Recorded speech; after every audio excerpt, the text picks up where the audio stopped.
Buenas noches, de nuevo estamos con ustedes aquí en Hablemos de Paz y Derechos Humanos en Canal Capital.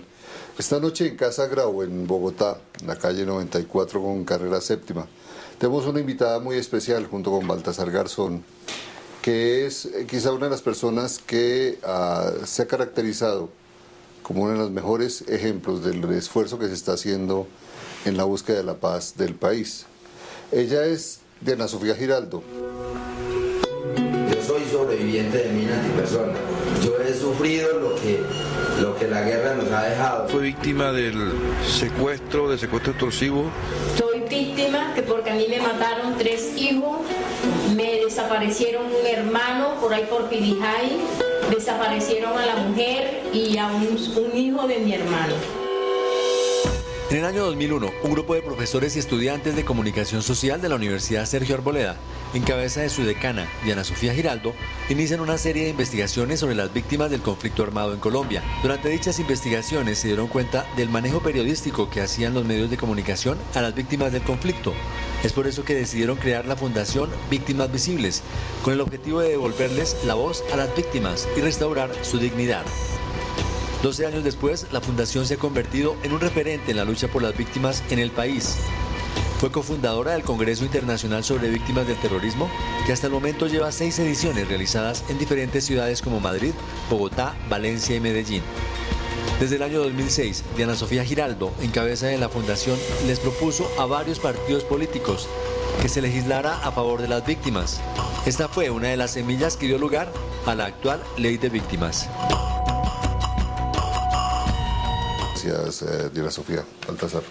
Muchísimas gracias, Diana Sofía. Lo primero que surge o que a mí se me plantea por el propio nombre de la Fundación Víctimas Visibles, ¿cómo surgió esta fundación? Era esa intención de visibilidad, de dar presencia real a las víctimas, de que fueran tomadas en cuenta. Primero, mil gracias por esta amable invitación. Me siento muy contenta de estar acá en esta conversación con ustedes. Me empecé a preguntar, ¿cuáles son mis responsabilidades del periodismo? ¿Cuál es mi responsabilidad ciudadana? Y durante décadas en Colombia las víctimas no existían. Las víctimas estaban reducidas a número de heridos, muertos y desaparecidos, y a unas imágenes que aparecía un charco de sangre y estaban invisibilizados, eran NNs.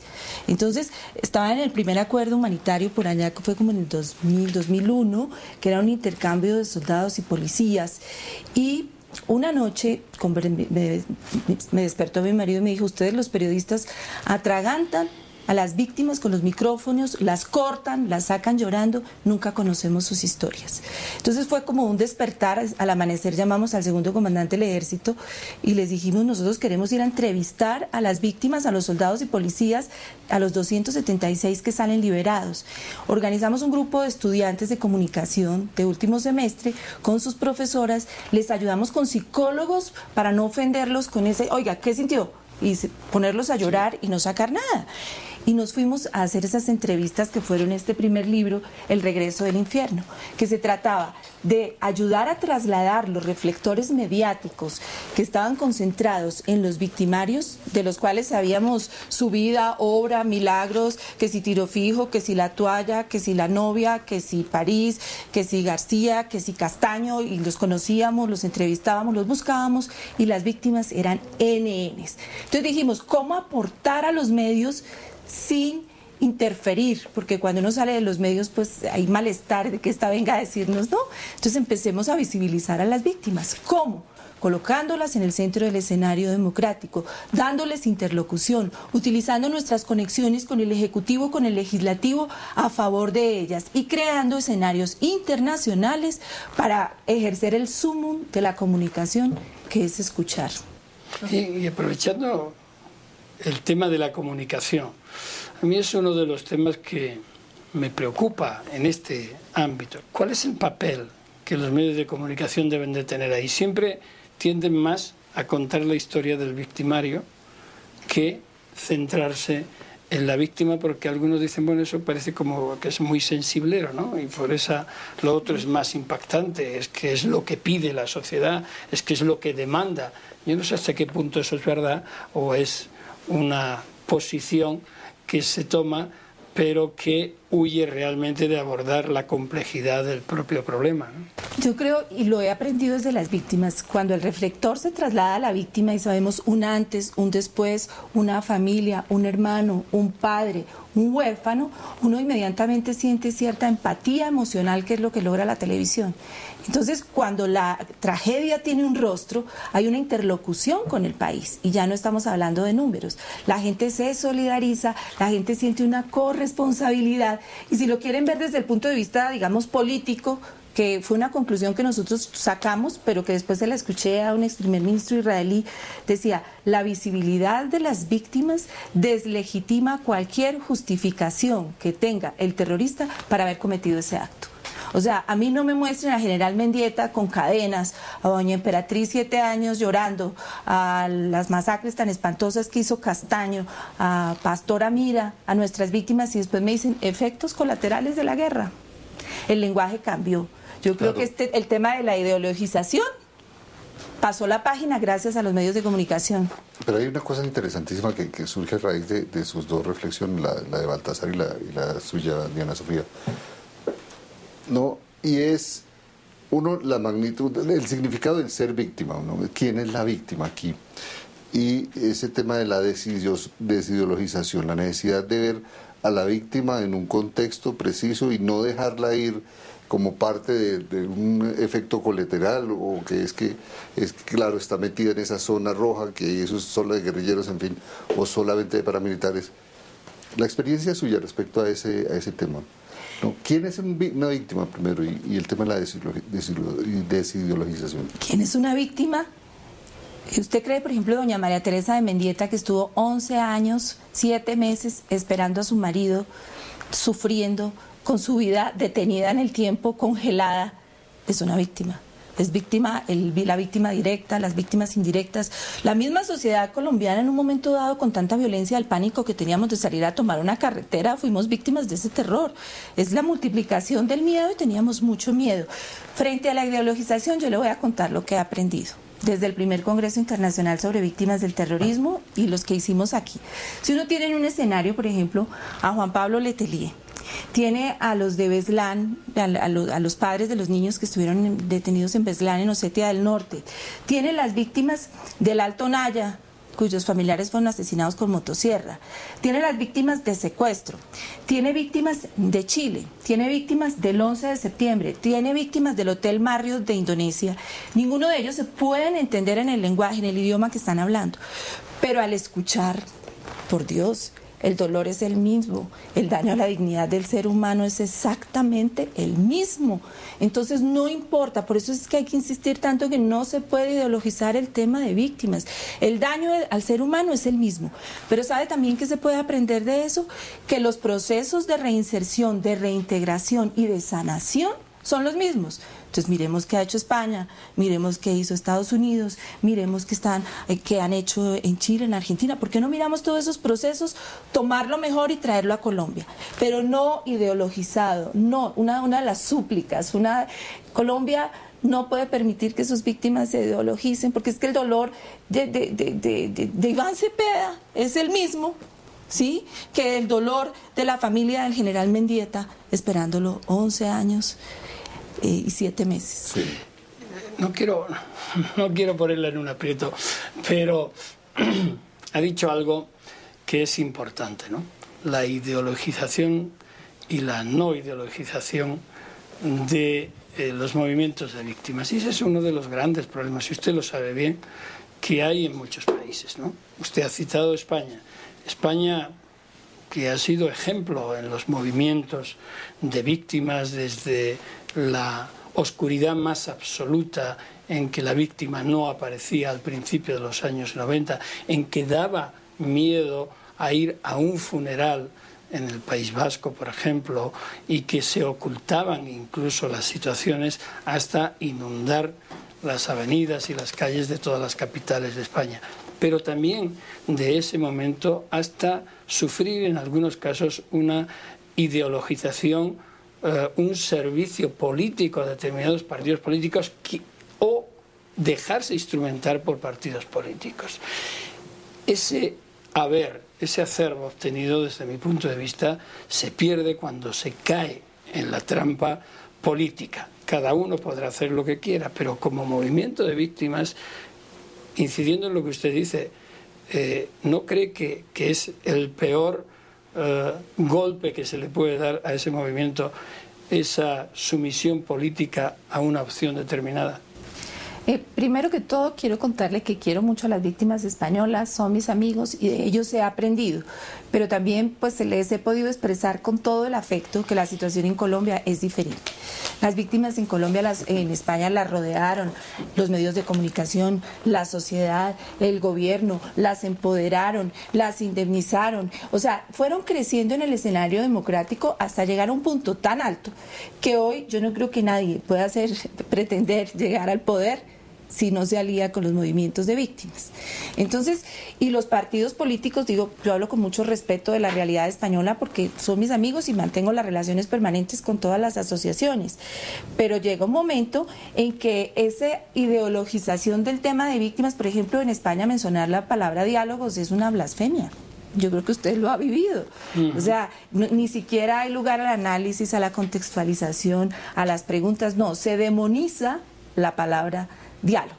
Y yo respeto profundamente todas esas posiciones políticas, pero las víctimas no pueden pertenecer a ningún partido político.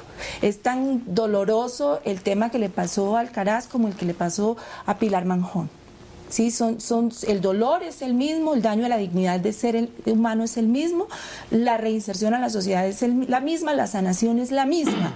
Entonces, hay que abandonar, yo creo, las banderas ideológicas. Yo respeto allá, quiero profundamente a Ángeles Pedraza, pero creo que ese tema jamás las víctimas en Colombia se podrían ideologizar. Lo que pasa es que aquí todavía están tan chiquitas, tan bajitas, les tenemos una ley, pero la sociedad no las ha abrazado, no hay interlocución con ellas. Dicen, córranse un poquito, quítense, no se dejen ver tanto en este proceso de paz. Ahí quería yo también llegar.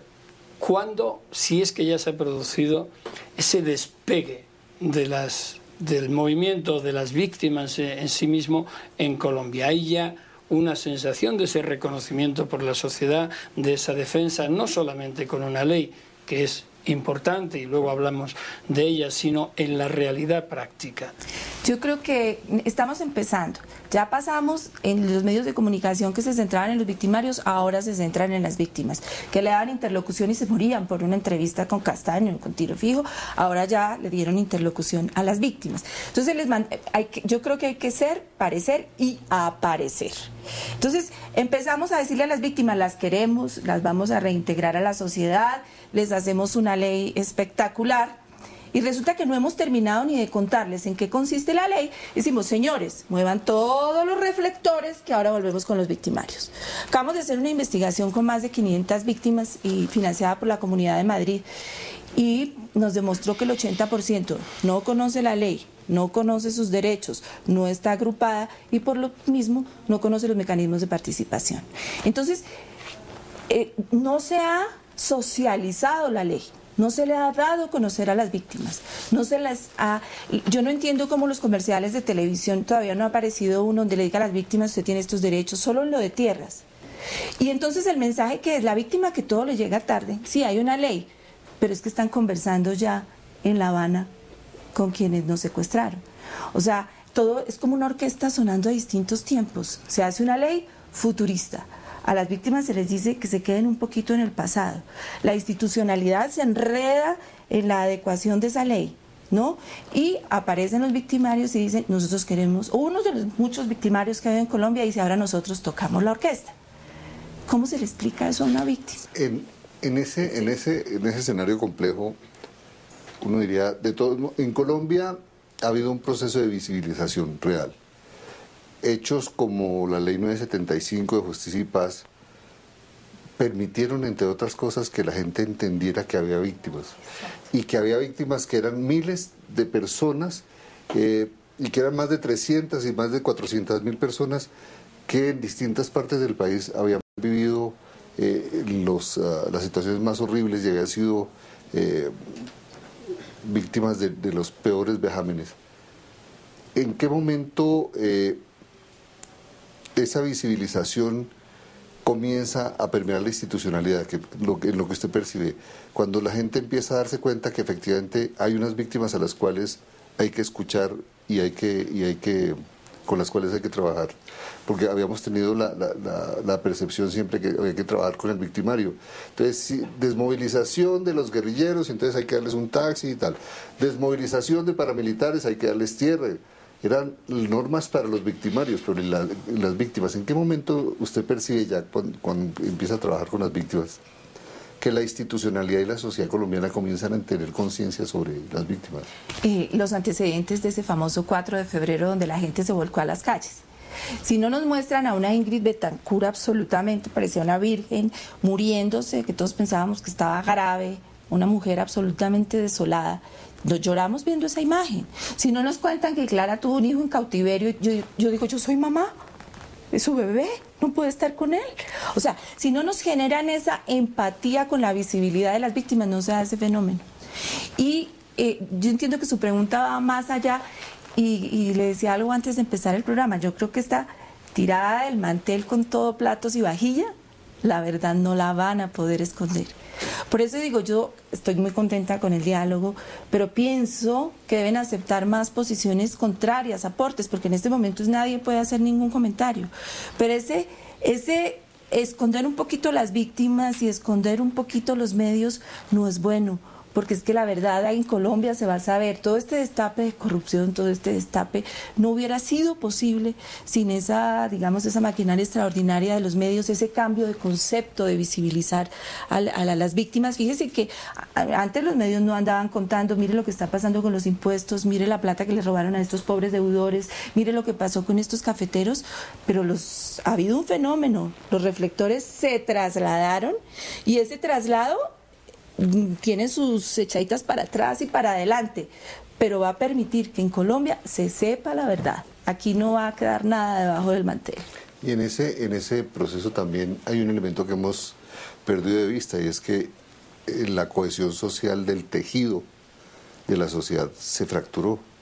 Y en esa exclusión de las víctimas dejamos que un país fuera excluyente, que un país fuera negar a la realidad de millones de colombianos. Sí, ¿no? A uno le decían, oiga, pero ¿para qué muestra tanta miseria? ¿Para qué muestra tantas víctimas? O sea, eso me incomoda a mí en mi casa. Ahora todos van a ser víctimas y van a reclamar sus derechos.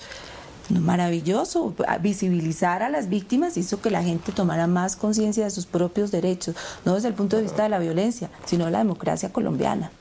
¿Qué papel juega la verdad? En la búsqueda de elementos que reparen a las víctimas, ¿cuál es el lugar jerárquico que ocuparía, por ejemplo, el que la gente sepa qué fue lo que pasó? Yo creo que el primer lugar, más allá de cualquier indemnización, más allá de cualquier ayuda, porque finalmente el dolor nunca se va a sanar, porque un hijo no puede ser reparado, la muerte de un padre, de una madre, jamás, ese dolor no lo sana nadie. Sin embargo, para ellos es un consuelo el saber por qué. ¿Sí? Es como cuando había muchas fosas comunes y muchos restos y la gente caminaba años, peregrinaba buscando darles esa sepultura.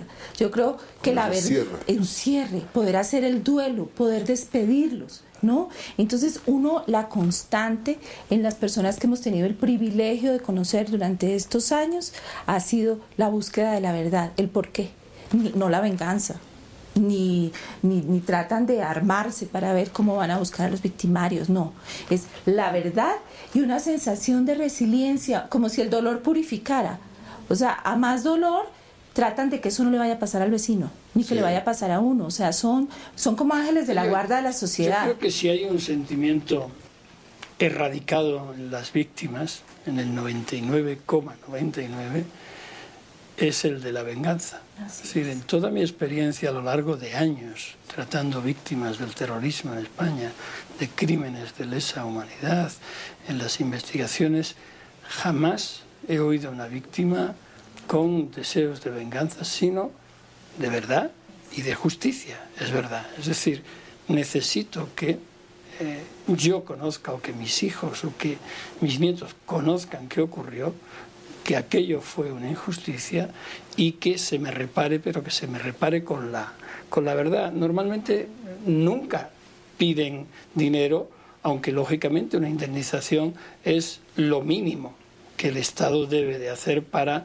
paliar de alguna forma pues todos los perjuicios también materiales, porque ha habido un desplazamiento, porque ha habido un desarraigo, porque ha habido una pérdida de cabeza de familia, por ejemplo, porque hay que atender obligaciones familiares. Es decir, también el Estado, que al fin y al cabo es uno de los actores en conflicto, tiene esa responsabilidad. En ese sentido, yo creo que es necesario que las víctimas queden totalmente empoderadas. Y ahí entra lo que antes quizás hemos tratado un poco en forma de pasada, es la información sobre la ley de víctimas, sobre cuáles son los derechos. ¿No cree que tendría que hacerse una socialización, una capacitación incluso para conocer esa pedagogía? Una pedagogía transversal a todo este proceso. Ese es el tema. ¿Y para qué están los medios masivos de comunicación sino para eso? Y hay un silencio oficial que no entiendo. Les voy a compartir una propuesta que le hicimos al gobierno hace 2 años y que la estudiamos fruto de nuestras investigaciones. No hay que tenerle miedo a las víctimas en el proceso de paz. Las víctimas terminan legitimando el proceso de paz. Entonces, ¿por qué no se crean víctimas gestoras de paz? En el gobierno anterior había victimarios gestores de paz. Entonces aquí era víctimas gestoras de paz. ¿Para qué? Se cogen los líderes de las comunidades, los líderes de Machuca, los líderes del Alto Naya, los líderes en Antioquia, en San Carlos, por ejemplo. Se capacita a esos líderes ¿para qué? Para que hagan pedagogía de la ley. ¿Cómo no va a dar más confianza que la víctima líder les esté enseñando que tienen derechos? Segundo, para que hicieran veeduría a que el Estado cumpla con esas leyes. Y tercero, para que fueran interlocutores de primer nivel en un eventual proceso de paz, que estuvieran sentados en la mesa, que es el tema que no le gusta a nadie y en el que nosotros hemos insistido porque hicimos una mesa coja. Está el gobierno, los victimarios, la sociedad civil y ¿dónde está la cuarta pata? Pero no sería para ponerle un palo en la rueda al proceso, sería para legitimarlo. A mí me hacen falta fotos del presidente Santos con doña Emperatriz de Guevara, hacen falta con el general Mendieta, hacen falta con Alan Jara, hacen falta las víctimas apoyando el proceso, legitimándolo y por qué no dándole más verdad, más transparencia. En esto el Estado no ha tenido no solamente una política con el tema de las víctimas. De hecho, la discusión, la aprobación de la ley de víctimas y el argumento con que se desaprobó, con que no se permitió su aprobación, que era que no había el dinero suficiente, etcétera, muestra un lado muy dramático de la comprensión del conflicto, y es que las víctimas no son un actor del conflicto. Las víctimas son como el gran problema del conflicto. Y en ese escenario creo que hemos perdido un tiempo muy valioso en eso, en trabajar con los actores y en vincular a esos actores a los escenarios de discusión. No es un actor para el gobierno, para la institucionalidad, para el empresariado colombiano, las víctimas no es un actor. Debíamos reinsertarlas. O sea, yo veo que los empresarios se sientan, por favor, necesitamos que reinserten a todos los actores armados, que les den empleo, pero yo no he oído de procesos de reinserción de víctimas sin piernas, sin brazos, o víctimas que se hayan llevado a los escenarios laborales y se haya hecho la misma reunión con los empresarios para decirles reinserte estas víctimas de los paramilitares, reinserte estas víctimas de la guerrilla, reinserte estas víctimas de la BACRIM. O sea, un poco el desorden en el que veníamos. Les dijimos que las queremos, pero no nos hemos apropiado de ese las queremos. Sí. Y usted tocó un punto muy importante que es el de la plata. Yo voy a decirle una cosa, yo confío que este proceso salga adelante por el pragmatismo del presidente Santos. Uno no imaginaría que el ministro de Defensa, que se opuso a la ley de víctimas, que no había presupuesto, fuera el presidente gracias al cual hoy tenemos ley de víctimas y se lo vamos a agradecer toda la vida. Pero ese mismo pragmatismo lo llevó a dar unas declaraciones en semana que a mí me produjeron escalofrío. Cuando le dijeron las víctimas en el proceso, dijo no necesitamos ejércitos, eso no es serio. Entonces, y con ese mismo pragmatismo, si las FARC no aprovechan este cuarto de hora que les está dando la historia de Colombia, no aprovechan ese pragmatismo del presidente, no aprovechan estas circunstancias históricas, cualquier día se para la mesa, sí, sin ningún problema. Yo quería preguntarle, haciendo esta comparación entre países, usted conoce bien la realidad española y la posición de una gran mayoría, no de todos, pero una gran mayoría dice no puede haber un proceso de diálogo si antes no se pide perdón, si antes no se entregan las armas, etcétera, etcétera. ¿Cómo es posible que en Colombia centenares, miles de víctimas, decenas y centenas de organizaciones de víctimas, la mayoría de ellas, el espectro político también, todos son partidarios del diálogo y de momento no se han planteado, es que sigue la actividad violenta y la actividad de terror? ¿Cómo es posible, partiendo de la base de que todas las víctimas y el dolor de las mismas son iguales, como usted ha dicho antes, puede haber realidades tan diferentes? Porque no están ideologizadas. Porque es que en el momento en que se convierte en una bandera política, le voy a contar una cosa espantosa que alguna vez me dijeron cuando estaba trabajando tratando de ayudar a las madres de Soacha. Y entonces me dijeron, no se meta con ellas, porque el estrés postraumático es el caldo de cultivo que permite la ideologización. Señora, quítese. Lo mismo pasa en el otro extremo político. Cuando se ideologizan, ¿sí? Entonces yo me he puesto en este escenario. Yo no conozco tanto la realidad, pero tengo muchos amigos y he trabajado con ellos en España. Si uno pudiera imaginariamente trasladar este proceso a España, se conversa lo que usted acaba de plantear.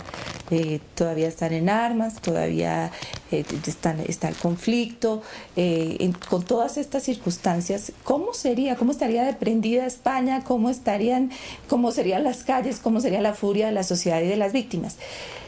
Lo que yo creo es que tarde que temprano las víctimas van a estar tan empoderadas porque van a aprender de otros lados. Y en ese momento ya no hay ninguna probabilidad de diálogo. Pero aquí yo creo que esa es la gran ventaja, fruto de una desventaja, que es la violencia masiva que ha habido en Colombia y que hay en Colombia en parte todavía, es que se está a tiempo de evitar esa situación. Es decir, la actitud por parte de las víctimas y del movimiento de víctimas en Colombia está en favor de ese diálogo. Lo más que se está pidiendo es, oiga, respeten la dignidad, den voz y sin a las víctimas. Exacto. Den voz. Eso es totalmente contraria a la posición. Y esto es un momento privilegiado. O sea, las víctimas piden que haya paz, pero sin impunidad. Piden ser oídas, pero estoy segura que en su gran mayoría avalarían este proceso. Pero yo me pregunto, ¿qué pasaría? Es que hay que aprovechar todo el escenario. Está perfecto, hay un presidente lo suficientemente pragmático para hacer la paz. Hay unas FARC que antes no sabíamos nada de ellas, pero gracias a la inteligencia, gracias al aumento del combate por vía militar, gracias a miles de factores de la globalización, hoy sabemos quiénes son. Y conocemos hasta sus fortalezas y debilidades. El país, a los medios les dijeron, quítense, que esto es sin medios, y yo esa parte me escandaliza verles la docilidad con que se han quitado. Entonces es el momento, o la toman o la dejan, o sea, esto es un momento histórico para que se dé ese proceso. Estamos con Diana Sofía Giraldo aquí en Hablemos de Paz y Derechos Humanos en Canal Capital, en la Casa Grau en Bogotá. Regresamos en un momento.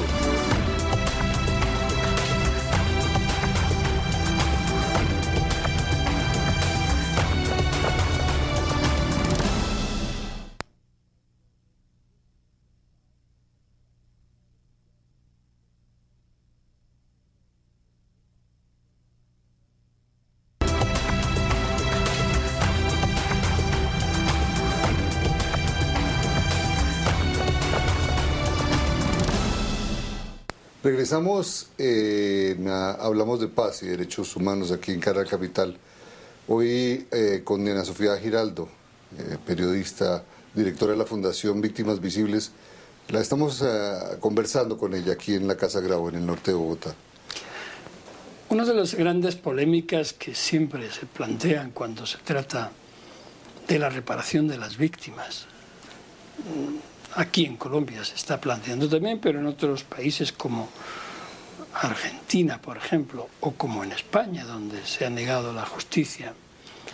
Argentina ocurrió durante un tiempo, Chile, otros países, es qué es lo que piden las víctimas. Es decir, verdad, justicia, reparación y hasta dónde están dispuestas a renunciar a lo que es un derecho humano, a la verdad a la justicia y a la reparación.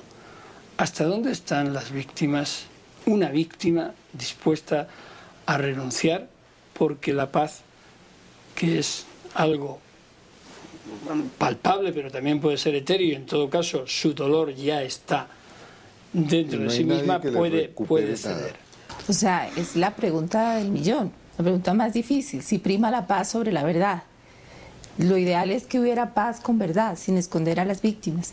Y para una víctima, como les decía, es tan importante la paz. Y dicen, bueno, la justicia, tenemos que ceder en algo. Sí, cedamos en algo, pero no en todo. O sea, que haya equilibrio, que la persona que ha sido víctima no vea a su victimario pasearse por el pueblo manejando taxi con una empresa boyante y de pronto quién sabe en qué circunstancias, que es lo que ha sucedido mucho en Colombia. Entonces, es una respuesta muy difícil que seguramente la van a contestar cada víctima, pero yo me atrevería a decir que la verdad es tan determinante y que no haya un proceso de paz con impunidad, que haya justicia. Puede que no sea la justicia que corresponda, sino algo de justicia, pero que haya verdad.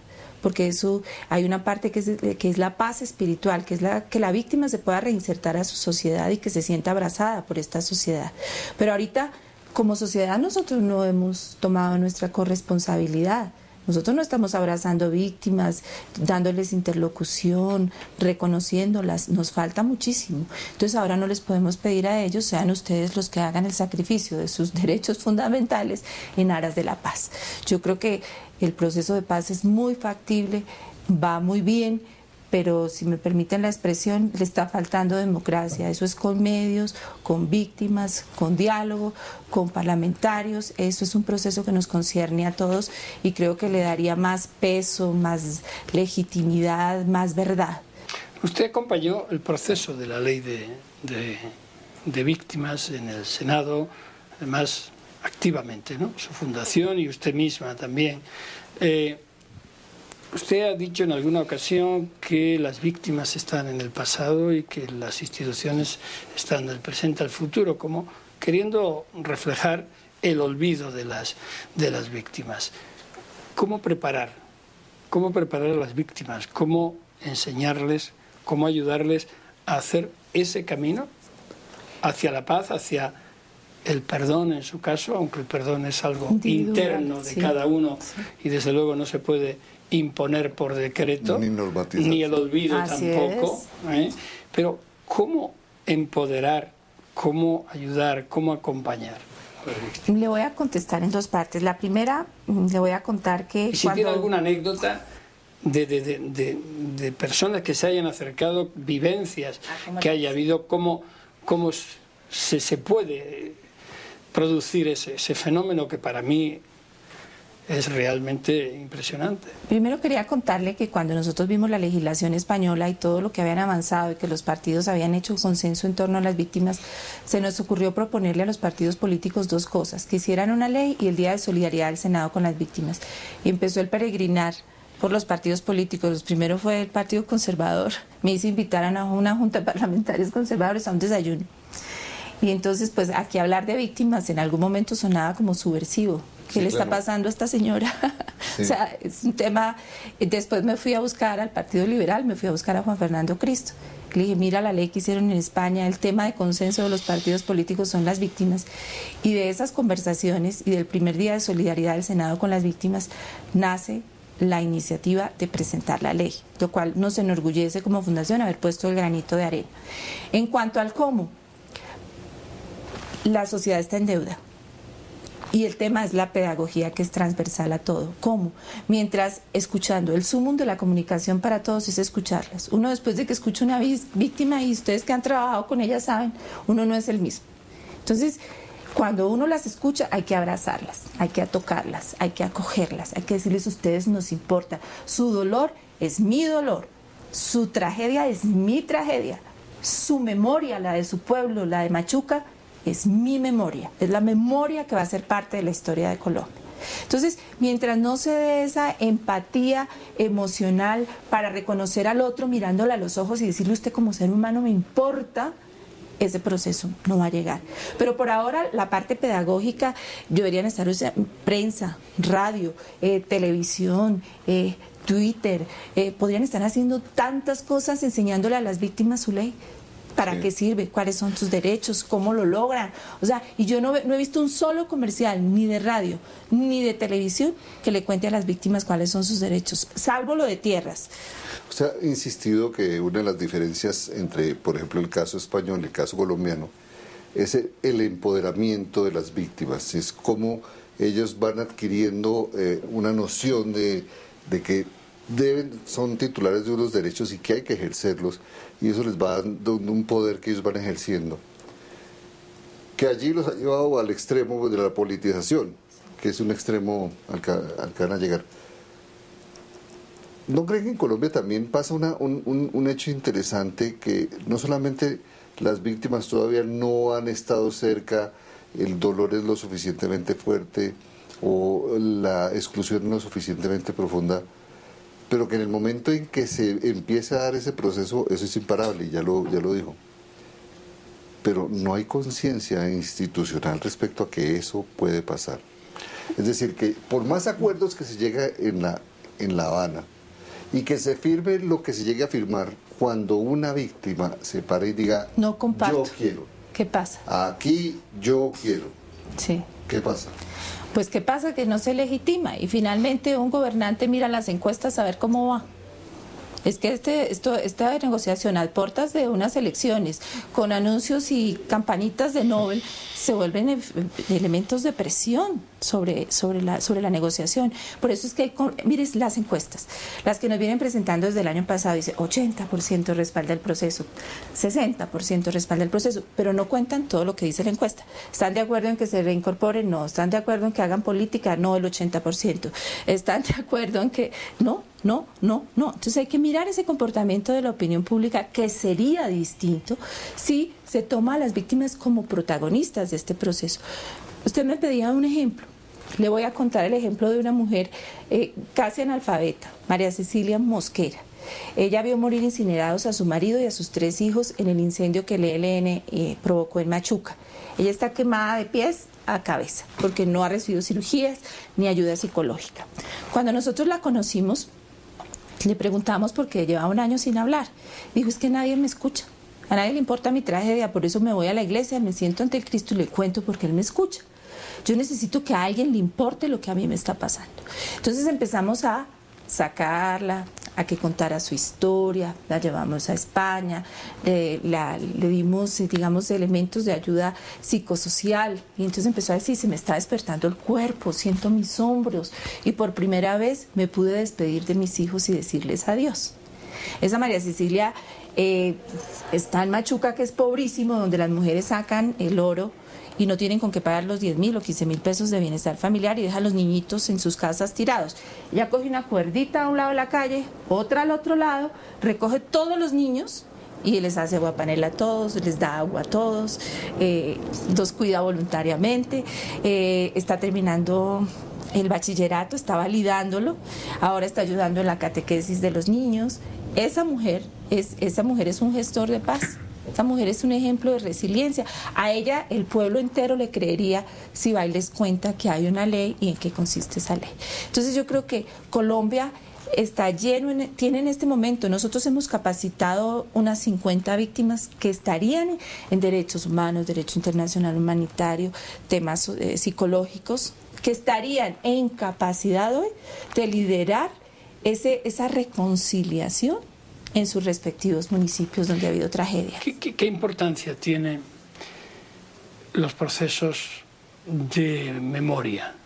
Es decir, la recuperación de esa memoria, la fijación de la misma, sea a través de una comisión de la verdad, sea a través de una comisión de reconciliación. ¿Usted cree que Colombia está preparada ya para que, junto con la acción de la justicia, que sea la que deba ser, está preparada para una comisión de la verdad, para una comisión de reconciliación, donde se vayan fijando esos vectores principales de lo que aquí ha sucedido en los últimos 50 años? Yo creo que una sociedad jamás va a decir estamos preparados, pero es que se da La memoria está surgiendo en los pueblos, en las comunidades. La gente está empezando a hacer memoria, está empezando a hacer sitios simbólicos, está empezando a investigar por su cuenta. Esta visibilidad... Pero precisamente para que no sea esa investigación por su cuenta, ¿no cree que tendría que ya que haber una decisión institucional clara, definitiva del Estado con todos y cada uno de sus poderes para construir esa memoria, para definitivamente proteger y reparar a las víctimas en esa forma colectiva? Estoy totalmente de acuerdo, pero como yo le digo, ya tiramos el mantel. Eso va a ser absolutamente inevitable. Nadie está dispuesto ya a renunciar a la memoria y vamos para allá. Y yo creo que va a terminar habiendo una comisión de la memoria y una comisión de la verdad, y nos vamos a tener que ver en el espejo como sociedad de todo lo que vivimos. Es que cuando empiezan a destapar todos estos temas, en la época del paramilitarismo la gente se escandalizaba de las historias, no saquen más horrores. No. Es que eso pasó frente a nosotros. El problema es que nos lo cuenten o que pasó. Y cuando pasó nosotros estábamos indiferentes. Entonces yo creo que como sociedad vamos a tenernos que ver en el espejo de la memoria y va a haber una comisión de la verdad más tarde, más temprano, pero es que en este mundo ya tan globalizado las cosas se van a terminar dando tarde o temprano. Espero que sea más temprano que tarde. ¿Ustedes como desde los movimientos de víctimas, cómo han visto el papel de la comunidad internacional? ¿Ha estado cerca de las víctimas? Porque hemos visto que la comunidad internacional ha trabajado y se ha preocupado mucho por el tema de los victimarios. Incluso han ofrecido muchos de países sus espacios para que muchos victimarios tengan la posibilidad de reconstruir su vida.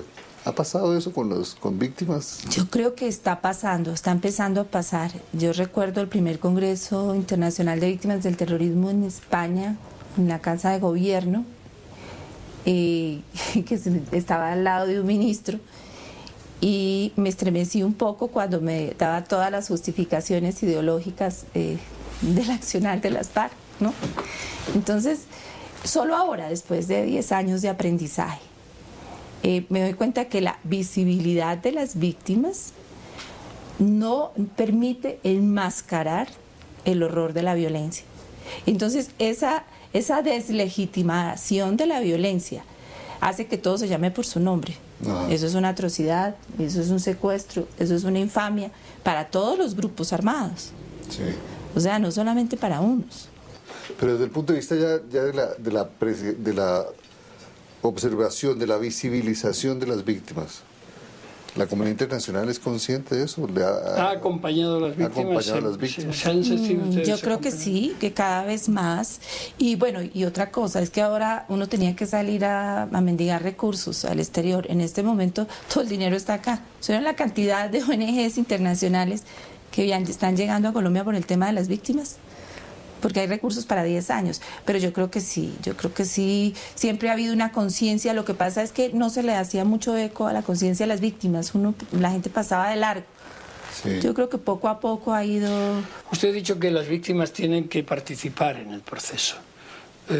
No vamos a hablar aquí de fórmulas, o si quiere, claro que sí, podemos hablar, ¿no? Pero considera que en esta fase de este preproceso de negociación, diríamos, empleando una expresión muy española, cara de perro, entre el gobierno y las FARC, las víctimas deberían de estar y de exponerse ahí, o en un momento inmediatamente posterior, o cómo visualiza usted esa participación activa de las víctimas que yo comparto con usted? Yo me las imaginaba desde el principio sentadas en la mesa. Además, nadie le estaba diciendo al presidente siente haya organizaciones, ni nadie estaba tratando de buscarse un puesto. Si sienta a una doña Emperatriz de Guevara o a un tipo tan brillante como Alan Jara, o la persona que el presidente quisiera en representación de las víctimas de las FARC, pero no miremos al pasado, estamos a tiempo. Estamos todavía a tiempo de que las víctimas tengan el protagonismo que les corresponde. Porque le voy a decir una cosa que me preocupó mucho esta semana, la reunión de los parlamentarios con los dirigentes de las FARC. ¿En qué sentido? Le voy a contar. La emoción de un parlamentario oyéndolo por radio, decía, es que estamos a puertas de la paz. Hay 5 cuartillas ya redactadas de acuerdos que están en manos de los países amigos. Y le pregunta a la periodista, ¿y ustedes las conocen? No. Entonces yo decía, por Dios, qué pasividad.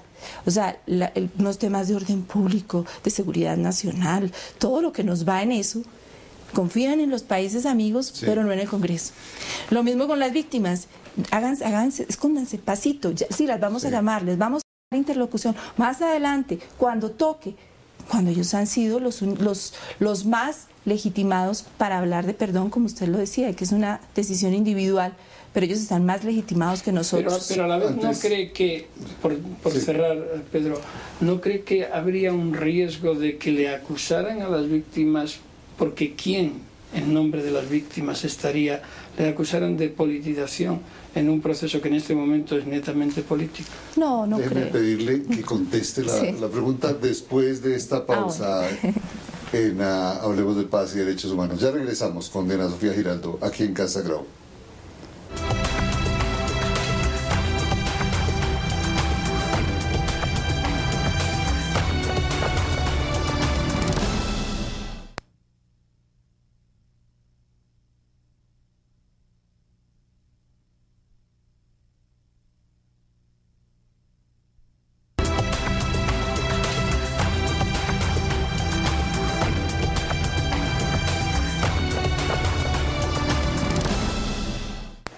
Queridos espectadores, ya en el tramo final de nuestra conversación del día de hoy, yo había quedado pendiente de una respuesta y quizás también de la elaboración mejor de mi pregunta a nuestra invitada de hoy, de si no existe el riesgo de que esa participación o esa presencia de las víctimas en un momento que parece, porque todo el mundo habla de proceso de paz, yo pienso que es un pre-proceso donde hay una serie de puntos conocidos por otra parte en los que se están poniendo o tratando de poner de acuerdo. Uno de ellos, el de las víctimas. Si no existe el riesgo, existiría el riesgo de que esa presencia pudiera ser valorada políticamente o tachada de interés político, porque también para estar presentes sería participar activamente. Entiendo. ¿Cómo se organizarían las víctimas y si ese riesgo existe?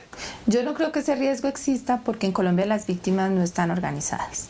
O sea, las víctimas no están políticamente organizadas. Han estado políticamente organizadas, digamos, las víctimas de Estado. Pero digamos las víctimas de los otros actores armados apenas están en proceso de organizarse. Entonces yo no creo que vaya a haber ningún cuestionamiento y todo lo contrario. Creo que esa víctima, porque estamos en un proceso político, le llevaría legitimidad al proceso. Y creo que haría que todas las demás cobijaran el proceso y se sintieran incluidas. Creo que quizás una política de información a las víctimas podría ser una vía de aproximación, de información responsable, es decir, no es para que todo el mundo urbi et orbi lo conozca, sino que quienes tienen que conocerlo deben de saber lo que el Estado está tratando de hacer. Ser, parecer y aparecer. Las víctimas y el tema de propaganda y el tema de información y el tema de pedagogía está desaparecido de los medios de comunicación. El Estado en este momento tiene la capacidad económica para enseñarles a las víctimas de sus derechos y de la ley, y no hay un solo comercial de televisión que le esté contando a las víctimas de sus derechos. Es que no podemos hacer una ley y creer que ya todo está hecho. En el tema de la confianza, la construcción de confianza, creo que uno de los temas críticos o frente al cual todo el mundo reacciona de manera muy sensible, el gobierno, las propias FARC, en la generación de un ambiente de confianza. Por ejemplo, ¿cree que el tema de las víctimas podría contribuir a la generación de confianza de un proceso de estos? Es que no puede haber confianza si usted y yo partimos de que vamos a desconocer todo lo malo que hemos hecho, ¿no? Es poner sobre la mesa los errores, las equivocaciones. Si va a haber perdón, pues que alguien pida perdón. A mí nunca se me olvida, Juan Pablo Letelier decía, pero ¿por qué me presionan por el perdón si es que a mí nadie me ha pedido perdón? Si yo no he oído a nadie con propósito de enmienda. Sí. Entonces creo que es la transparencia lo que legitimaría más este proceso. Yo le quiero preguntar, desde su punto de vista, ¿cuál es la responsabilidad? ¿Cuál debe ser el rol y la responsabilidad de los medios de comunicación en hechos tan importantes? No ya en la información sobre víctimas, en el empoderamiento de las víctimas, que estamos de acuerdo, sino en la responsabilidad en torno al propio proceso, o en magnificar, o en minimizar, o en apoyar, o en tratar de destruir. ¿Cuál es el punto? ¿Cuál es ese rol? Recuerdo una invitación que hizo uno de nuestros fundadores, a quien admiré y quise muchísimo, el presidente Alfonso López Miquelsen. Dice, el periodismo que cubre orden público y violencia debería ser un periodismo especializado, como el de la política, como el de la economía, donde los periodistas estuviéramos muy bien formados. Y si me permite, en un libro que hicimos hace unos años, Periodistas, Guerra y Terrorismo, entrevistábamos a las FARC, al ELN, a las autodefensas, a sus cabecillas, sobre precisamente cuál era su relación con los medios. Y la conclusión definitiva es que las guerras se trasladaron a los medios de comunicación y a la televisión por excelencia. Hay un nuevo campo de batalla y es esa televisión por excelencia. Entonces, Castaño nos decía, el periodista no puede ser neutral, el periodista tiene que estar del lado del Estado de Derecho. Y más adelante decía, el Estado soy yo porque yo estoy en las zonas donde no está el Estado. Una entrevista que repasé hoy con Andrés París, y decía, los periodistas no se pueden convertir en una parte de la guerra, los periodistas tienen que ser neutrales, pero para él neutralidad era, por ejemplo, la muerte del niño Andrés Felipe, el del cáncer, o etcétera, esos son efectos colaterales de la guerra, o el de la bicicleta bomba, perdón. Sí. Decía, esos son efectos colaterales de la guerra. Era que pretendía que la información utilizara el lenguaje de ellos, efectos colaterales, retenciones, etcétera, etcétera. Entonces, y terminaba él con una frase, si los medios se sientan en la mesa de negociación y deciden participar de la guerra, pues se someterán a los rigores de la misma. Entonces, qué duro ser periodista en Colombia, donde se han asesinado, se han intimidado, se ha chantajeado, se ha seducido, porque es que la seducción, ¿qué tal? Cuando Castaño atrayendo gente de los medios, o la seducción de estos señores, etcétera. Entonces, vuelvo a lo del presidente Alfonso López, un periodismo de gente especializada, como hace la especialización en economía, que sea muy consciente de todos esos extremos, que contextualice y que además yo como periodista no puedo decir que no tengo responsabilidades como ciudadana. Yo como periodista estoy del lado del Estado de Derecho y juego dentro de las reglas de juego del Estado de Derecho. O sea, tener una conciencia plena de eso, ayudar desde luego a este proceso, pero no simplemente quitarse porque les dicen hacia un ladito. Gracias, Diana Sofía, por haber estado hoy con nosotros.